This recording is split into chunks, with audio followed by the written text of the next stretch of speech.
Sa harap ng pinaigting na kampanya kontra mga peking PWD ID, isang pagawaan nito sa Maynila, ni-raid ng mga otoridad.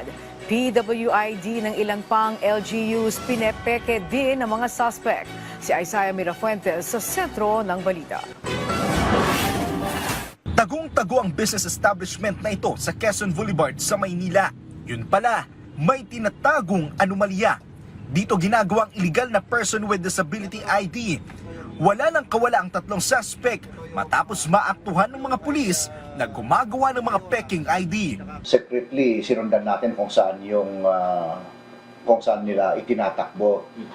So, nung natapos na, na paggawa na nila yung iniyabot sa atin, yung finished product, immediately pinasok natin yung paggawaan. Ang masaklap pa rito, hindi lang PWD ID na ini-issue ng Manila LGU ang ginagaya nila, kundi maging sa mga karatig lungsod ng Maynila at mga probinsya. Pati pirma, kayang-kaya nilang gayahin yung pirma ng mga local chief executives natin, yung mga mayors natin.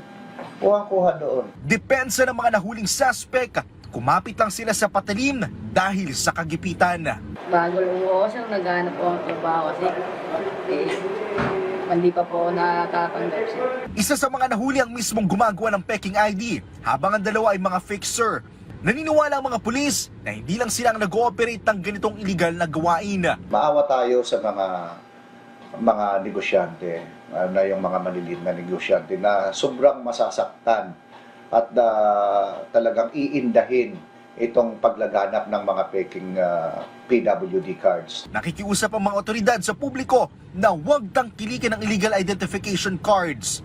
Maharap ang mga suspect sa kasong paglabag sa Revised Penal Code ng Article 171 and 176 o falsification and manufacturing of public document. Isaiah Mirafuentes para sa Pambansang TV sa Bagong Pilipinas.